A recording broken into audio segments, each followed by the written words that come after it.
Welcome to Authors Ideas, a production of JR Global, an MJR production. This series is based on the recent Oxford University Press published book, Global Business in the Age of Destruction and Distraction. As a part of their Global Business series, Gaurav Rastogi joins J.R. Klein and Mahesh Joshi in examining and exploring the disruptive nature of today's world, and introduces ideas for learning how to cope with disruption and remain relevant. Here is your host, J.R. Klein. Today I'm thinking about distraction versus traction.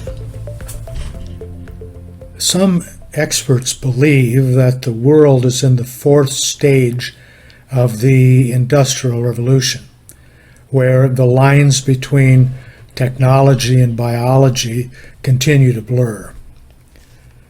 Statistics suggest that this new age is not an industrial age, despite the endurance of the argument. Each age must be measured by what the cultural values most. In the search for this value, the first metric is market capital.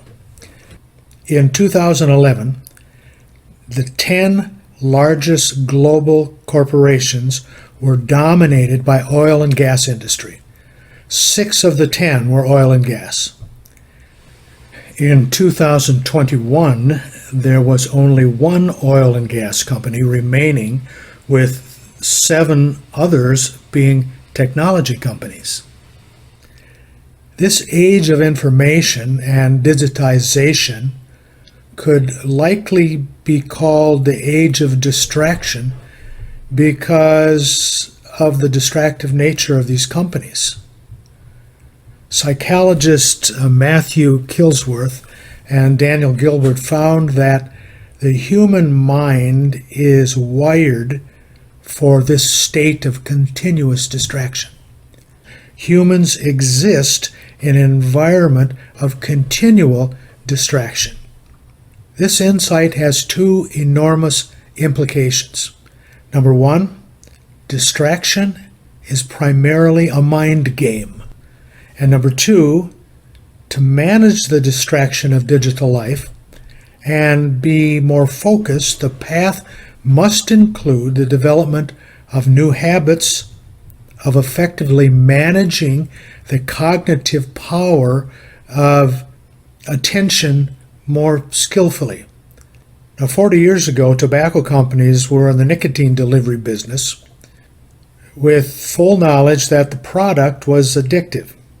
The strategy was to create a way to get people hooked. Organic methodologies like a focus group or market tests discovered the best ways to grow the addictive market. The snack food industry spent time and money figuring out what color, price, smell were most attractive. Entering a restaurant with just the suitable recipes, smells, and ambiances would entice people to buy. Methodologies were precise, direct, and successful. The technology-driven world uses the same basic game plan, except it has been weaponized. Distraction is pervasive, ever-present, and unavoidable. Pervasive distraction is highly corrosive to personal productivity, economics, relationships, individual introspection, and a prime driver of physical and emotional stress. Distraction is a curse of modern life. Attention is constantly being diverted between cell phones and computer screens, not to mention kids and co-workers. It can become difficult to focus on any task or person for very long. If anything, the world is becoming a more distracting place.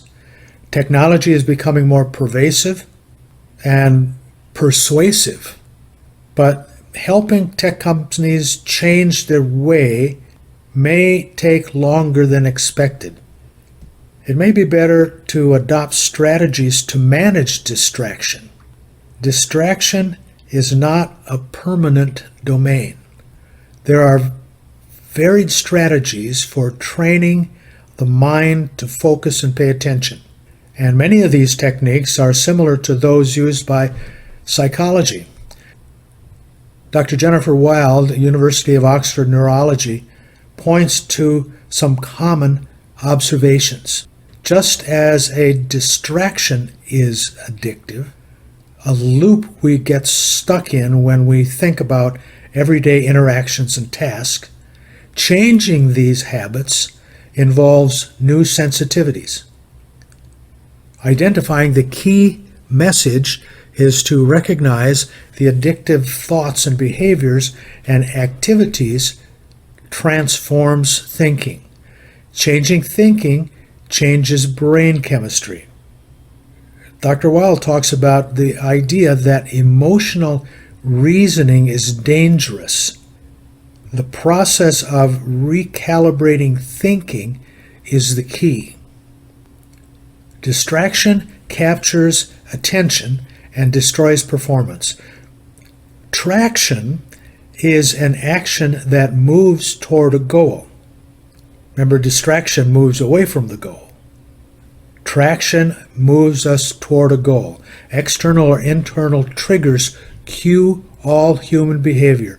Those dings and pings that we hear every day that takes our attention away from whatever our focus is. Behavior is driven by emotion, and all emotion is driven by thought. The first positive step is thinking about those cues that lead to distraction. We need to be able to recognize them, and if you can't remember them, document them, and then implement them. Recognize the cue and take a different direction. Deliberate practice is critical. The get around to it strategy will not solve the problem. What is needed is persistent, deliberate practice to build new habits. Thank you for listening. If you are interested in more of the author's ideas, look for their Oxford University Press published books on global business, wherever books are sold. If you are interested in contacting the authors, they can be reached at info@jrglobal.co.